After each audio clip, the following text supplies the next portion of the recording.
नमस्कार दोस्तों। देखिए, हम बात कर रहे थे राजस्थान का एकीकरण। हम पढ़ रहे थे, वह पिछली वीडियो में हमने चर्चा की थी। वह चर्चा की थी राजस्थान का एकीकरण। पिछली वीडियो में हमने राजस्थान के एकीकरण के अंतर्गत जो भाग पढ़ा था, उसमें एकीकरण में कुल कितने चरण लगे, एकीकरण करने हेतु भारत में जो 562 प्लस से अधिक रियासतें हुआ करती थीं, उनके विलय पत्र और एकीकरण पत्र तैयार किए गए थे। रियासती विभाग की स्थापना कैसे क्या हुई और नरेंद्र मंडल की बैठक में क्या निर्णय कैसे क्या लिया गया, इन सारी बातों पर हम जो है अपनी चर्चा कर चुके थे। और एक टेबल के फॉर्म में हमने राजस्थान के एकीकरण के जो चरण हुए थे, उन चरणों के बारे में चर्चा कर ली थी कि राजस्थान एकीकरण में कुल 7 चरण हुए थे और उसमें कितना समय लगा था उस पर भी हमने चर्चा कर ली थी। ठीक है ना। आज जो हमारी चर्चा रहेगी वो एकीकरण के 7 जो चरण हैं, उन चरणों को हम डिटेल से पढ़ेंगे कि कौन से चरण में कितनी रियासतों को मिलाया गया, राज प्रमुख किसे बनाया गया, प्रधानमंत्री किसे बनाया गया, और जिस चरण को मिलाया गया चरण दूसरे चरण में, उस चरण की वार्षिक आय क्या थी, जनसंख्या क्या थी। इन सभी पहलुओं पर आज हमारी क्या रहेगी, चर्चा रहेगी। तो आइए हम एक एक से इन सभी बातों पर अपनी चर्चा करते हैं। सबसे पहले हम पहला जो चरण लेते हैं वह लेते हैं मत्स्य संघ। प्रथम चरण जो है, इसका नाम क्या रखा गया था, है ना, प्रथम चरण, एकीकरण का प्रथम चरण, इसका नाम क्या रखा गया था? तो प्रथम चरण का जो नाम है वह रखा गया था मत्स्य संघ। प्रथम चरण का जो नाम है वो क्या रखा गया था? मत्स्य संघ। तो संघ का नाम, संघ का नाम क्या रखा गया था? मत्स्य संघ। मत्स्य संघ जो नाम है वह नाम के.एम. मुंशी की सिफारिश पर रखा गया था। कन्हैयालाल माणिक्यलाल मुंशी की सिफारिश पर एकीकरण के प्रथम चरण का जो नाम है वो मत्स्य संघ रखा गया था। तो यहां पर एक बात लिख लीजिए, नोट करके लिख लीजिए, एकीकरण के प्रथम चरण का नाम, एकीकरण के प्रथम चरण का नाम मत्स्य संघ, मत्स्य संघ, के.एम. मुंशी, कन्हैयालाल माणिक्यलाल मुंशी, के.एम. मुंशी की सिफारिश पर रखा गया था। के.एम. मुंशी की सिफारिश पर रखा गया था। तो राजस्थान एकीकरण के प्रथम चरण का नाम मत्स्य संघ किसकी सिफारिश पर रखा गया था? कन्हैयालाल माणिक्यलाल मुंशी की सिफारिश पर रखा गया था। बात करें मत्स्य संघ में कुल कितनी रियासतों का एकीकरण हुआ, तो देखिए राजस्थान में कुल 19 रियासतें और 3 ठिकाने थे। उनमें से प्रथम चरण में जो मत्स्य संघ था उसमें राजस्थान की 4 रियासतें ABCD, अलवर, भरतपुर, करौली और धौलपुर, इन 4 रियासतों का एकीकरण हुआ था। और अलवर में एक ठिकाना पड़ता था नीमराणा, उस ठिकाने को भी एकीकरण के प्रथम चरण में क्या किया गया था, मिलाया गया था। तो लिख लीजिए, शामिल रियासतें, शामिल रियासतें, शॉर्ट फॉर्म में ही लिख लेना जिससे आपको याद होने में आसानी रहेगी। शामिल रियासतें, तो कितनी रियासतें शामिल थी इसमें? 4 + 1, क्योंकि 4 रियासतें थी और एक ठिकाना था। रियासतें प्लस ठिकाना। 4 रियासतें कौन कौन सी थी? तो रियासतें थी हमारी A, B, C और D। ए का मतलब हो गया अलवर, अलवर रियासत। बी का मतलब भरतपुर रियासत। सी का मतलब करौली रियासत। और डी का अर्थ धौलपुर रियासत। धौलपुर रियासत, प्लस एक ठिकाना कौन सा, नीमराणा, प्लस नीमराणा, नीमराणा ठिकाना। इनका क्या हुआ था प्रथम चरण में, एकीकरण में, ये प्रथम चरण जो है मत्स्य संघ में इनको शामिल किया गया था। ठीक है ना। बात करें प्रथम ठिकाने में प्रधानमंत्री किसे बनाया गया था, तो लिख लीजिए प्रधानमंत्री,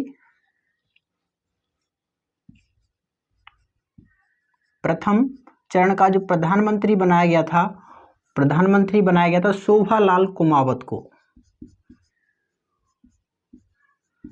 शोभालाल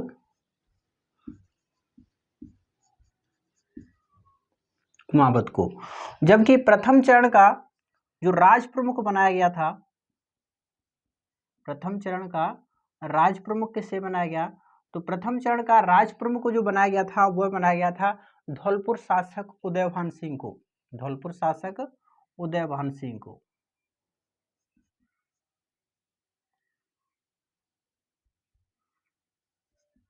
धौलपुर शासक उदयभान सिंह को प्रथम चरण का क्या बनाया गया था, राज प्रमुख बनाया गया था।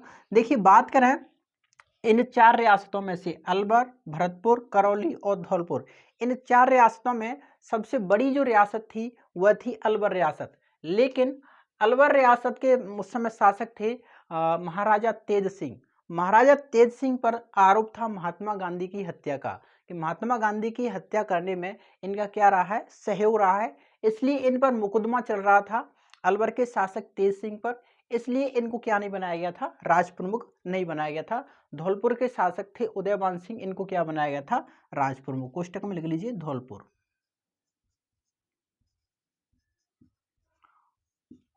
प्रधानमंत्री किसे बनाया गया था, शोभालाल कुमावत को। ये कहाँ के रहने वाले थे, ये अलवर निवासी थे, लिख लीजिए अलवर निवासी।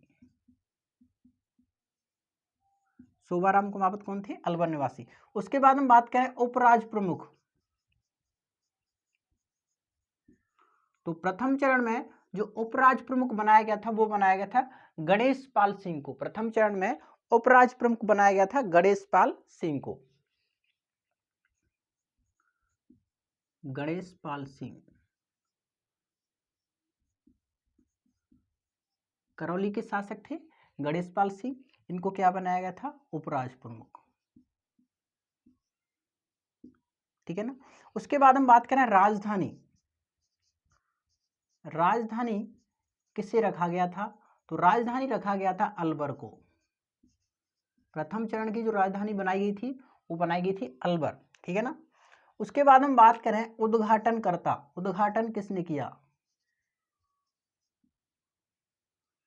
उद्घाटन,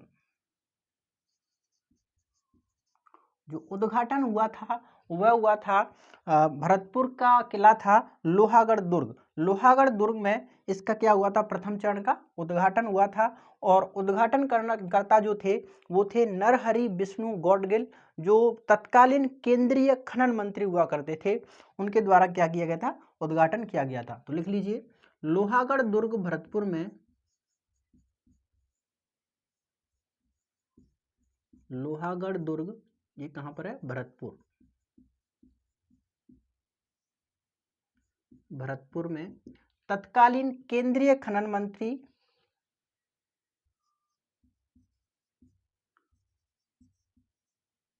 तत्कालीन केंद्रीय खनन मंत्री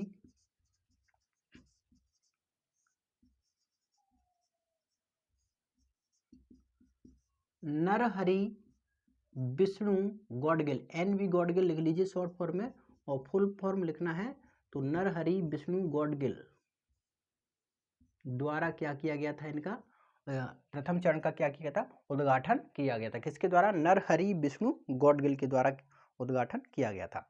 बात करें मत्स्य संघ की वार्षिक आय कितनी थी, तो मत्स्य संघ की जो वार्षिक, इधर लिख लो, मत्स्य संघ की वार्षिक आय,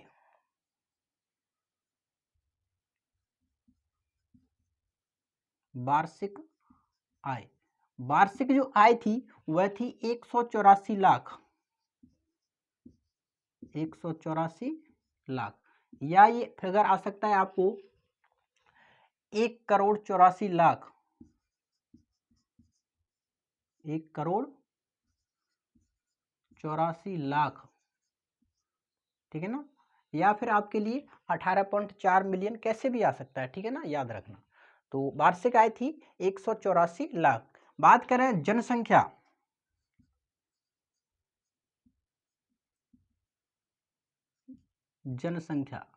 जनसंख्या जो थी वह थी 18,37,994। जनसंख्या कितनी थी? 18,34,994 जनसंख्या थी हमारी। 18,34,994 क्या थी? जनसंख्या थी। बात करें क्षेत्रफल की,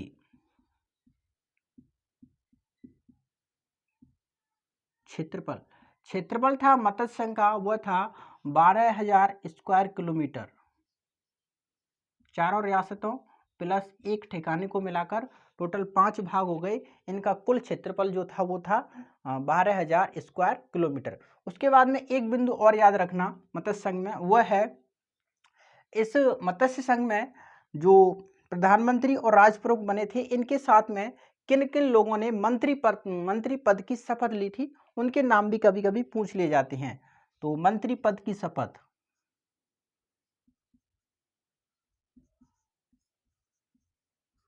मंत्री पद की शपथ, तो मंत्री पद की जो शपथ ली थी उसमें शामिल थे, एक तो थे मास्टर भोलानाथ, मास्टर भोलेनाथ, एक थे चिरंजी लाल,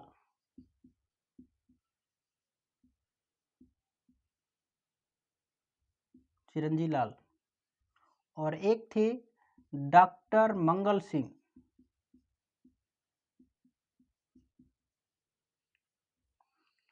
मास्टर भोलानाथ, चिरंजी लाल और एक थे डॉक्टर मंगल सिंह। इन लोगों के द्वारा क्या ली गई थी? शपथ ली गई थी। एक थे हमारे ये अलवर के और थे, सॉरी गणेश पाल सिंह, सॉरी गोपीलाल और शामिल थे। कहाँ के निवासी थे? वह निवासी थे भरतपुर के। गोपीलाल याद रख लेना, गोपीलाल। 4 मंत्रियों ने शपथ ली थी। इधर लिख लो, दिखेगा नहीं आपको। गोपीलाल, पूरा नाम इनका गोपीलाल यादव। गोपीलाल यादव के द्वारा भी मंत्री पद की शपथ ली गई थी। तो 4 लोग थे इन जिनके द्वारा मंत्री पद की शपथ ली गई थी। कौन कौन? मास्टर भोलानाथ, गोपीलाल, चिरंजीलाल और डॉक्टर मंगल सिंह। डॉक्टर मंगल सिंह जो है वो धौलपुर के रहने वाले थे। चिरंजीलाल जो है वो करौली के थे। गोपीलाल यादव भरतपुर के रहने वाले थे। और भोलानाथ, मास्टर भोलानाथ जो थे वो कहाँ के निवासी थे? अलवर के निवासी थे, ठीक है ना। तो ये थी मत्स्य संघ का एकीकरण का प्रथम चरण, जिसका नाम था मत्स्य संघ। मत्स्य संघ में कुल शामिल रियासतें कितनी थी? 4 रियासतों को शामिल किया गया था, अलवर, भरतपुर, करौली, धौलपुर। ABCD इस तरह याद कर लेना। प्लस इनके साथ में एक ठिकाने को भी रखा गया था। कौन सा ठिकाना? नीमराणा ठिकाना। इसमें 4+1 इस तरह से रियासतें प्लस ठिकाने थे। एकीकरण का प्रथम जो चरण था उसका नाम मत्स्य संघ किसकी सिफारिश पर रखा गया था? तो कन्हैयालाल माणिक्यलाल मुंशी की सिफारिश पर रखा गया था। प्रधानमंत्री शोभालाल कुमावत को बनाया गया था। शोभालाल कुमावत कहाँ के रहने वाले थे? अलवर के रहने वाले थे। राज प्रमुख धौलपुर शासक उदयवान सिंह को राज प्रमुख बनाया गया था। उपराज प्रमुख करौली के शासक गणेश पाल सिंह को उपराज प्रमुख बनाया गया था। राजधानी अलवर को रखा गया था। उद्घाटन कहाँ हुआ था? उद्घाटन हुआ था लोहागढ़ दुर्ग भरतपुर में। तत्कालीन केंद्रीय खनन मंत्री नरहरि विष्णु गौडगिल के द्वारा उद्घाटन किया गया था। वार्षिक आय थी 184 लाख, जनसंख्या थी 18,34,994 और क्षेत्रफल था 12,000 स्क्वायर किलोमीटर। मंत्री पद की शपथ लेने वाले मंत्री थे मास्टर भोलानाथ। कहाँ के निवासी थे? मास्टर भोलानाथ थे हमारे करौली के, सॉरी अलवर के।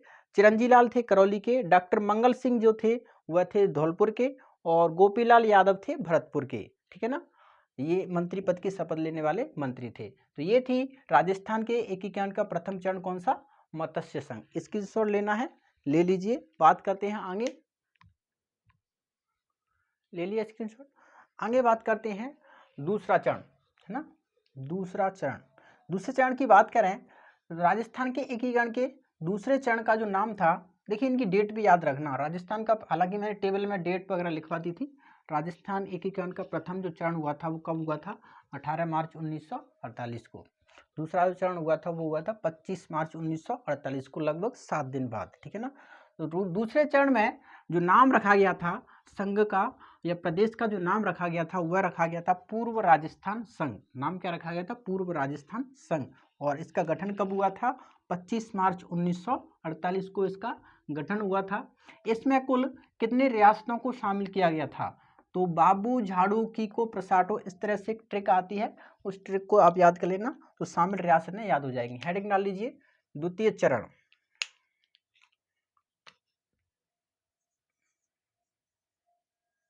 द्वितीय चरण कब हुआ था? 25 मार्च 1948। और प्रथम चरण कब हुआ था? 18 मार्च 1948 को, लगभग 7 दिन बाद फिर दूसरा चरण होता है 25 मार्च 1948। बात करें संघ का नाम, संघ कह लो या प्रदेश कह लो, नाम क्या रखा गया था संघ या प्रदेश का? तो वह रखा गया था पूर्व राजस्थान संघ। पूर्व राजस्थान संघ नाम रखा गया था। पूर्व राजस्थान संघ में शामिल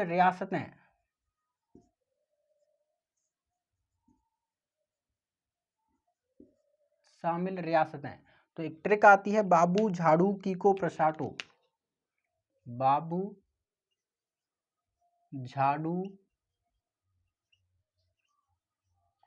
कीको, प्रसाटो, इस तरह से एक ट्रिक आती है। तो इसमें जो शामिल रियासतें हैं वो आ जाती हैं। इनके साथ में एक ठिकाना भी शामिल किया गया था, कौन सा? कुशलगढ़ ठिकाना, उसको भी चर्चा कर लेंगे। पहले ट्रिक जो है नाम लिख लेते हैं। बांसवाड़ा रियासत, बांसवाड़ा, बूंदी, झालावाड़,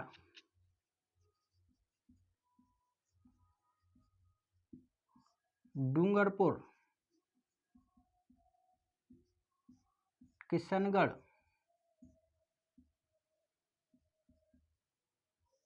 कोटा, प्रतापगढ़,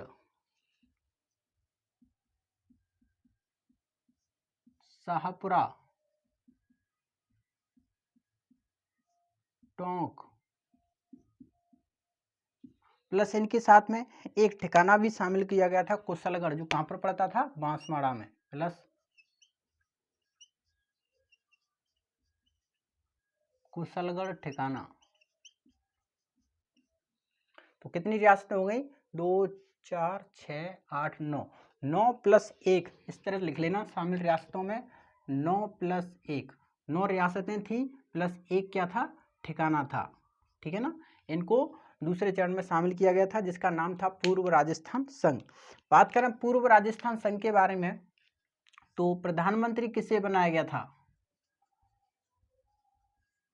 प्रधानमंत्री जो बनाया गया था वह बनाया गया था, कोटा के शासक थे, शासक नहीं, कोटा के निवासी थे गोकुल लाल असावा। हाड़ौती क्षेत्र के ही एक नेता हुआ करते थे, गोकुल लाल असावा। गोकुल लाल असावा, गोकुल लाल असावा हाड़ौती क्षेत्र के निवासी थे। इनको प्रधानमंत्री बनाया गया था, जबकि कोटा के शासक भीम सिंह को राज प्रमुख बनाया गया था। राज प्रमुख बनाया गया था भीम सिंह। ये कहाँ के निवासी थे? भीम सिंह कोटा के शासक थे। कोटा शासक भीम सिंह को राज प्रमुख, जबकि यहाँ पर 2 पद सृजित किए गए थे। एक पद बनाया गया था वरिष्ठ उपराज प्रमुख और एक बनाया गया था कनिष्ठ उपराज प्रमुख। तो वरिष्ठ उपराज प्रमुख जो बनाया गया था, वरिष्ठ उपराज प्रमुख, और एक पद सृजित किया गया था कनिष्ठ उपराज प्रमुख।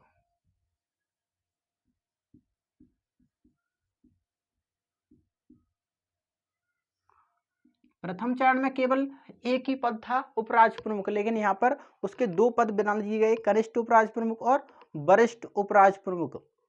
जो कनिष्ठ वरिष्ठ उपराज प्रमुख बनाया गया था वह बनाया गया था बूंदी शासक बहादुर सिंह को, बूंदी शासक बहादुर सिंह। जबकि डूंगरपुर के शासक लक्ष्मण सिंह को क्या बनाया गया था, कनिष्ठ उपराज प्रमुख। ये तो शासक थे बूंदी के, और जबकि ये डूंगरपुर के शासक थे लक्ष्मण सिंह, इनको कनिष्ठ उपराज प्रमुख बनाया गया था। बात करें राजधानी किसे रखा गया, राजधानी रखा गया था कोटा को, कोटा को राजधानी रखा गया था। वार्षिक आय,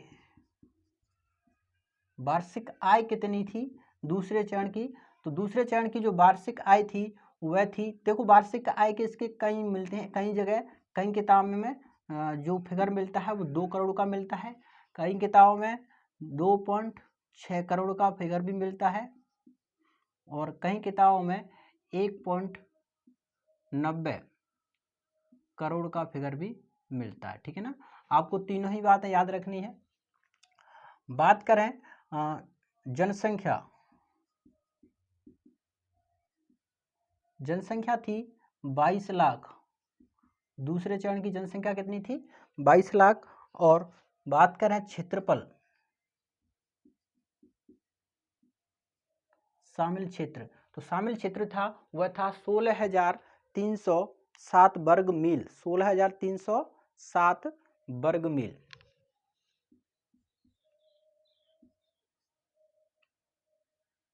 सोलह 16,307 वर्ग मील में है ये। इसको आप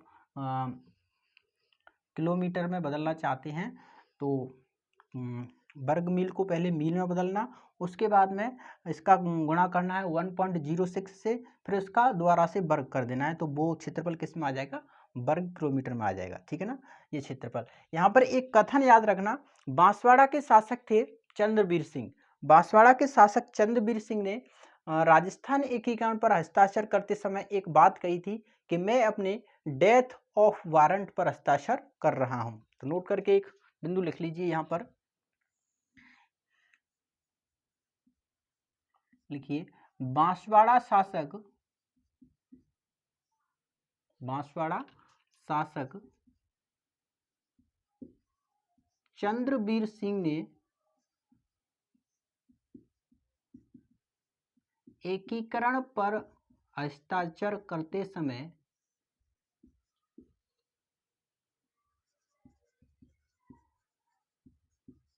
एकीकरण पर हस्ताक्षर करते समय कहा था कि मैं अपने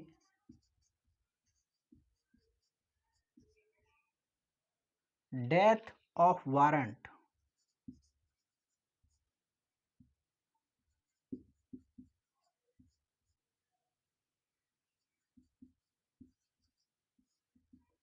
पर हस्ताक्षर कर रहा हूं।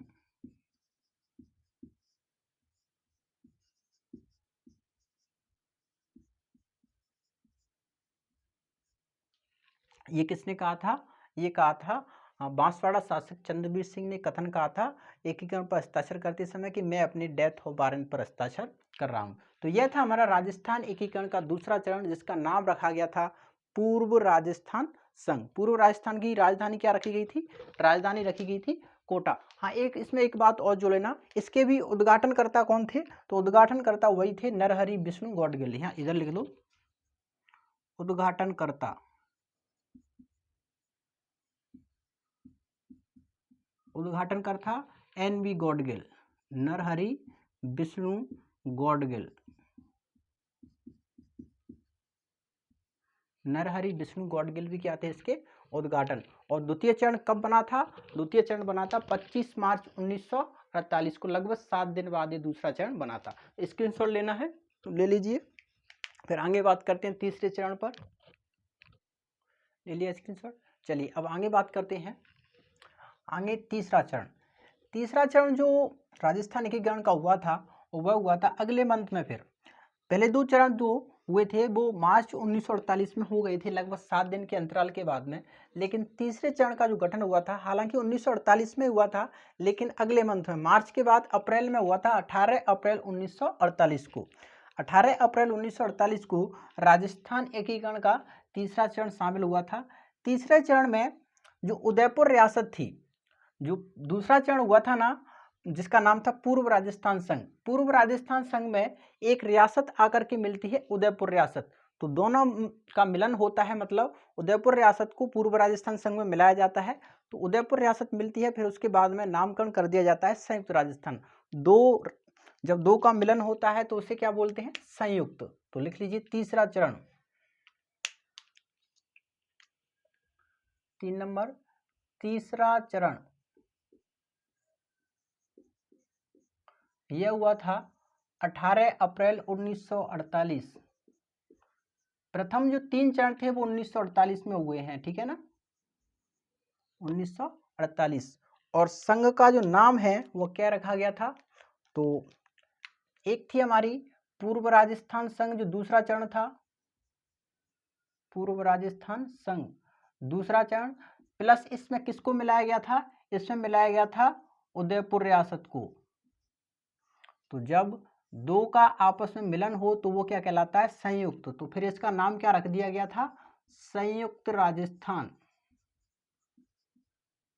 संयुक्त राजस्थान संघ। तो तीसरे चरण का जो नाम क्या था? संघ का नाम, संघ का नाम रखा गया था संयुक्त राजस्थान संघ। संयुक्त राजस्थान संघ में किसको मिलाया गया था? उदयपुर रियासत को पूर्व राजस्थान संघ में मिलाया गया था। और ये कब हुआ था? 18 अप्रैल 1948। बात करें उदयपुर, उदयपुर के देखिए उस समय जो महाराणा थे, उदयपुर महाराणा भूपाल सिंह। उदयपुर के महाराणा कौन थे? उदयपुर के महाराणा थे भूपाल सिंह। भूपाल सिंह जो है, उन्होंने मांग की थी कि मैं अपनी रियासत का एकीकरण, राजस्थान एकीकरण में विलय जो है वो तभी करूंगा जब मेरी एक शर्त मानी जाए। उनकी शर्त थी कि मुझे प्रिवी पर्स के रूप में 20 लाख रुपए वार्षिक देने होंगे। प्रिवी पर्स क्या होता था? जो प्रिवी पर्स होता था वह एक तरह से गुजारी भत्ता होता था। मतलब मेवाड़ महाराणा को अपने खर्चों के लिए सरकार को 20 लाख रुपए वार्षिक पेंशन देनी होगी, एक तरह से आप कह सकते हो। तो मेवाड़ महाराणा ने 20 लाख वार्षिक प्रिवी पर्स की सरकार से क्या थी? मांग की थी। लिख लीजिए, मेवाड़ महाराणा ने, मेवाड़ महाराणा ने 20 लाख वार्षिक प्रिवी पर्स की मांग की थी।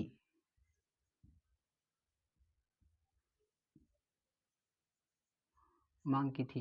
हालांकि इस मांग को मान लिया गया था, लेकिन डायरेक्टली नहीं माना गया था। इनको क्या दिया गया था बाद में? फिर 10 लाख गुजारी भत्ता,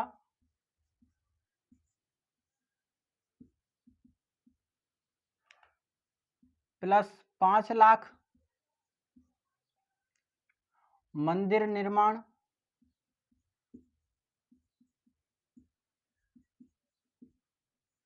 एवं दान हेतु, प्लस 5 लाख जो है वो अन्य कार्य हेतु दिए गए थे। इस तरह से कुल 20 लाख रुपए तो दे दिए गए थे, लेकिन 10 लाख गुजारी भत्ता के रूप में, ये भत्ता नहीं, भत्ता करना इसको, गुजारी भत्ता के रूप में दिए गए थे। 5 लाख मंदिर निर्माण एवं भूदान आदि कार्य हेतु, जबकि 5 लाख अन्य कार्य हेतु दिए गए थे।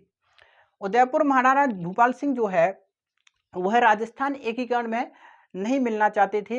वह अपनी रियासत का स्वतंत्र अस्तित्व रखना चाहते थे, क्योंकि आपको मालूम होगा जब स्टील एग्रीमेंट हुआ था, स्टैंड स्टील एग्रीमेंट जो हुआ था, उसमें एक शर्त थी कि अगर कोई रियासत अपना स्वतंत्र अस्तित्व रखना चाहती है तो केवल वही रियासत अपना स्वतंत्र अस्तित्व रख सकती है जिसकी वार्षिक आय 1 करोड़ से अधिक हो तथा जनसंख्या 10 लाख से अधिक हो।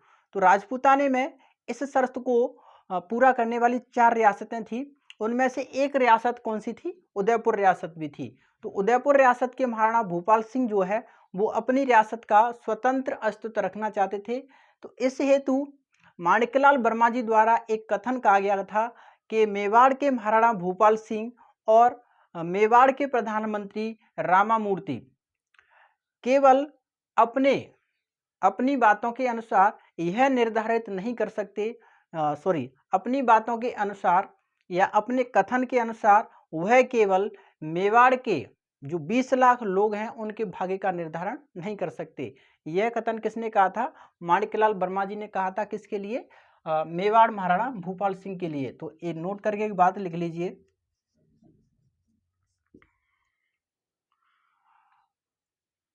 उदयपुर महाराणा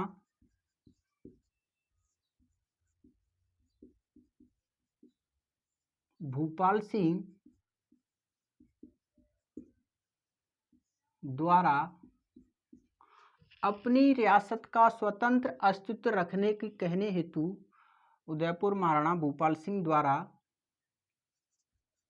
अपनी रियासत का स्वतंत्र अस्तित्व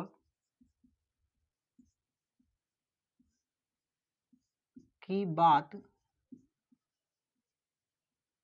कहने पर माणिक्यलाल वर्मा जी ने कहा था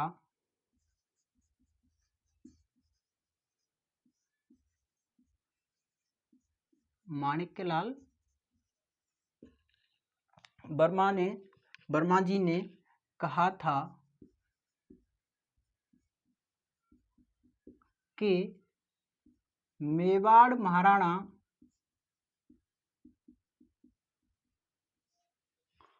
और मंत्री रामामूर्ति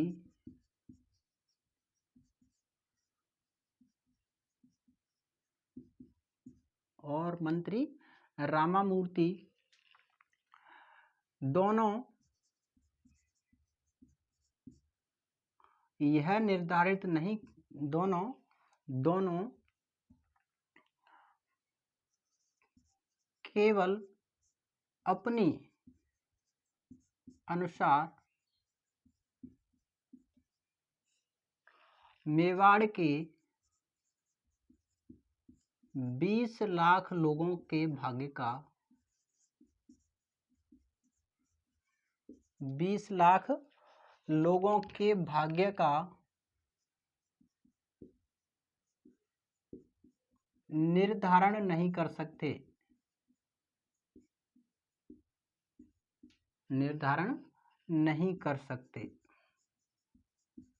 यह किसने कहा था?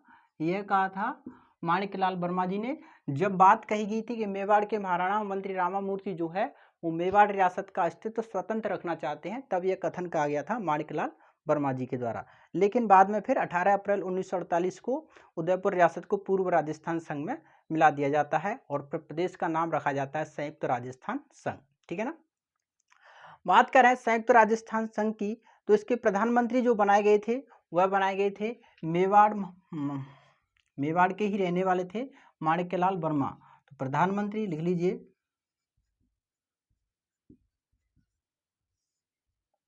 माणिक्यलाल वर्मा।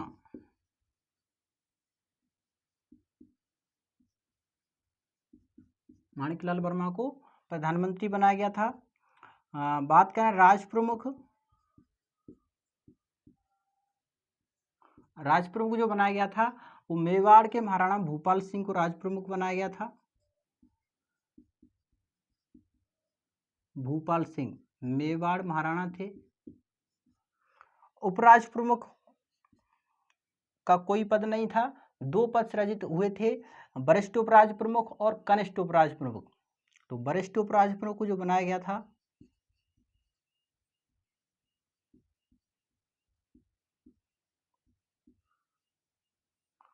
और कनिष्ठ उपराज प्रमुख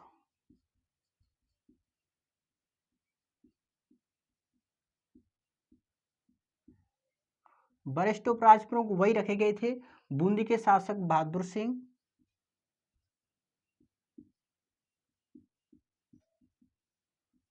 कहाँ के शासक थे ये? बूंदी के शासक थे, जबकि कनिष्ठ उपराज प्रमुख जो रखे गए थे वह डूंगरपुर के शासक लक्ष्मण सिंह रखे गए थे।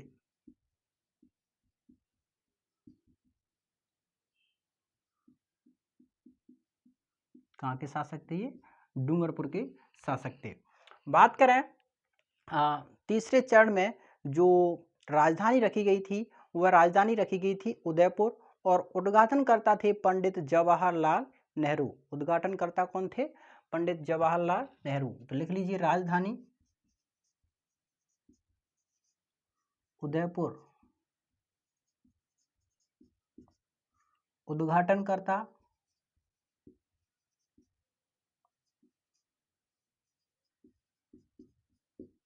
पंडित जवाहरलाल नेहरू।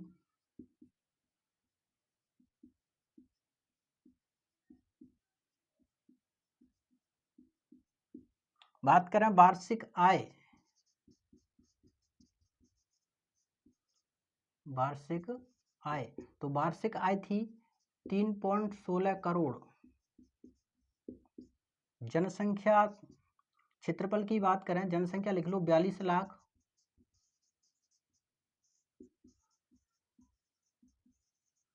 क्षेत्रफल की बात करें, दिख रहा है कि आपको शायद क्षेत्रफल, नीचे आपको ऊपर लिख देते हैं, क्षेत्रफल नहीं दिख रहा है तो क्षेत्रफल लिख लीजिए 27,977 वर्ग मील। क्षेत्रफल इधर लिख लीजिए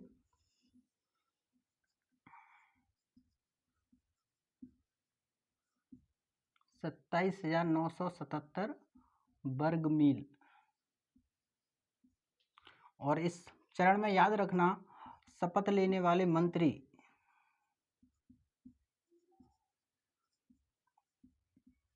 शपथ लेने वाले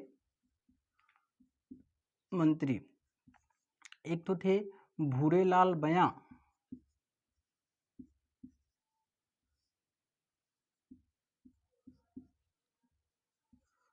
प्रेम नारायण, भूरेलाल बयां, प्रेम नारायण। और प्रधानमंत्री तो किससे बनाया गया था? प्रधानमंत्री बनाया गया था माणिकलाल वर्मा जी को। और मोहनलाल सुखाड़िया थे हमारे, और गोकुललाल असावा, गोकुललाल असावा जो दूसरे चरण के प्रधानमंत्री थे ना, वो तीसरे चरण में आकर के फिर क्या बन गए? मंत्री बन गए थे, गोकुललाल असावा।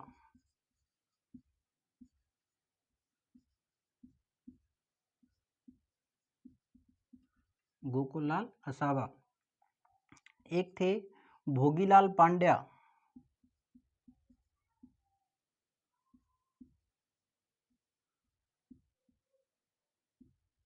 भोगीलाल पांड्या, ठीक है ना। और थे पंडित अभिन्न हरि,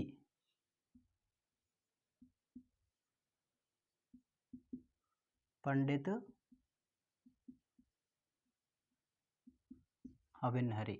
इन लोगों के द्वारा क्या ली गई थी? मंत्री पद की शपथ ली गई थी, पंडित अभिन्न हरि, ठीक है ना। और नाम याद रखने हैं तो याद रखना, प्रेम नारायण हो गया था, मोहनलाल सुखाड़िया याद रखना, और ब्रज सुंदर शर्मा, दो नाम और इधर लिख लो। चलो, मोहनलाल सुखाड़िया इंपोर्टेंट है, मोहनलाल सुखाड़िया।